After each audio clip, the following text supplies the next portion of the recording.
ঈদের দিন প্রতিটা ঘরে ঘরে সেমাই, ডেজার্ট এগুলোই তৈরি করা হয়। আর এই খাবারগুলো খেতে খেতে একটা সময় বিরক্ত হয়ে যায়। তখন যদি হাতের কাছে এমন একটা পিঠা পাই তাহলে কেমন হয় বলেন তো? সত্যি বলতে এই পিঠাটা আপনি ঈদের আগের দিন বানিয়ে রাখতে পারেন। আর তারপর ঈদের দিন বিকেল বেলা টিভির সামনে বসে বসে এই পিঠাটা খেতে পারেন। আসসালামু আলাইকুম, কেমন আছেন সবাই? আশা করি ভালো আছেন। আলহামদুলিল্লাহ আমিও ভালো আছি। এই তো এখানে আমি ২টা ডিম ফেটিয়ে নিয়েছি। আর এখানে আধা গ্লাস পরিমাণ পানি দিয়ে দিয়েছি। আর স্বাদ মতো লবণ। তারপর ভালো করে ডিমটাকে মিশিয়ে নিয়েছি। এবার দিয়ে দিলাম ময়দা। ময়দাটার পরিমাণ আসলে যতটুকু লাগে অতটুকুই দিতে হবে। আমি এখানে অল্প অল্প করে ময়দা দিচ্ছি আর ভালো করে মিশিয়ে নিচ্ছি। আর এভাবে মেশানো যখন হয়ে গেছে তখন আমি এটা হাত দিয়ে একটা ডো তৈরি করে নিয়েছি। আর এই ডোটা যখন তৈরি হয়ে গেছে তখন এখানে কিছুটা তেল দিয়ে দিলাম। আর তেলটা দিয়ে তারপর আমি এটা কিছুক্ষণের জন্য রেস্টে রেখে দেব। ঈদের দিন প্রত্যেকের ঘরে ভিন্নতা কিছু হলো নিয়ে আসে। তা আপনি চাইলে এই পিঠাটা ভিন্নভাবে রাখতে পারেন। মেহমান আসলে তাদেরকে দিতে পারেন, তারা অনেক খুশি হয়ে যাবে।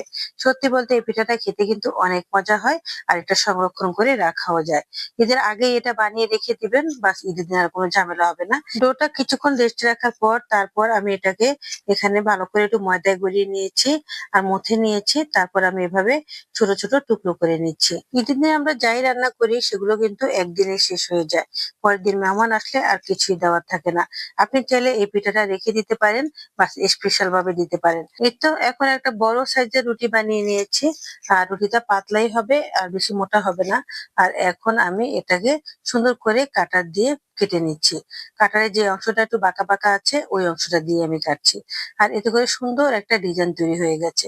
আর এখন আমি এগুলোকে সুন্দর করে একটু বটে বটে নিচ্ছি। আর বটে বটে নেওয়ার পর দেখেন কত সুন্দর হয়ে একদম জিরি জিরি হয়ে গেছে। আর এগুলোকে দিয়ে আমি কি সুন্দর করে উল্টো করে একটু বটে দিয়েছি। সত্যি বলতে এই পিঠাটা খেতে কিন্তু অনেক মজা হয়, অনেক মুচমুচে হয়। আর এই যে আমি যেভাবে কেটেছি এভাবে কেটে দিলে বেশি ভালো লাগে খেতে। তো যাই হোক, এই তো আরেকটা কেটে দিচ্ছি। তো এভাবে কাটা দিয়ে সুন্দর করে কেটে তারপর আবার আমি আরেকটা ফুল তৈরি করে নেব। সত্যি বলতে আমার কাছে এই পিঠা অনেক অনেক গুরুত্বপূর্ণ। কারণ আমার বাসায় প্রায়ই আমি এই পিঠাটা বানিয়ে রাখি। এই তো ১ম এ লম্বা করে ধরেছি, তারপর এভাবে ভাঁজ করে একটু পেঁচ দিয়ে নিলাম, ব্যাস হয়ে গেল। কি সুন্দর ফুল তৈরি হয়ে গেছে। আর যখন আমি এটা ভাজবো তখন একদম ফুলের মতো হয়ে যাবে। আর খেতেও অনেক মুচমুচে হবে। তো যাই হোক, প্রত্যেকটা পিঠা আমি এভাবে বানিয়ে নিয়েছি। আর এখন এটাকে তেলে ভেজে নেব। আমরা বাঙালিরা পিঠা খেতে অনেক পছন্দ করি।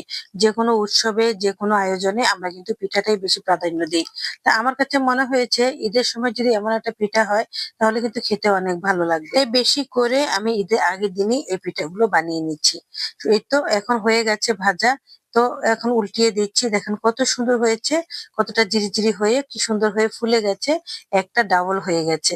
তো যাই হোক, এভাবে সবগুলো পিঠা আমি ভেজে নেব। আর এগুলো কিন্তু ভীষণ মুচমুচে হয়। আর যখন ঠান্ডা হয়ে যাবে তখন চাইলে এটা আপনি বক্সে রেখে দিতে পারেন।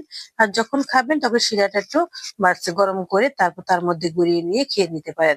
অনেক মজা হয়। এই তো কত সুন্দর হয়েছে দেখেছেন? এবার ফুলগুলো ফুলে কি সুন্দর একদম শক্ত শক্ত হয়ে গেছে। এখন আমি একটা চিনির শিরা তৈরি করে নিচ্ছি। এখানে ১ম এ আমি পানি দিয়ে দিয়েছি, তার মধ্যে দিয়ে দিলাম ১ কাপের মতো চিনি। আর তার সাথে দিয়ে দিলাম একটু করে মিঠাই। তারপর দিয়ে দিলাম ১ চামচের মতো লেবুর রস আর সাথে দিয়ে দিলাম কয়েকটা গোটা দারচিনি, এলাচি। ব্যাস, শিরাটা তৈরি হয়ে গেছে। শিরাটা একটু ঠান্ডা করে তারপর আমি এখানে এই তো পিঠাগুলো দিয়ে উল্টিয়ে পাল্টিয়ে নিচ্ছি। এই শিরাটার ভিতরে যখন আপনি লেবুর রসটা দিবেন তখন কখনোই আর এই শিরাটা জমে যাবে না।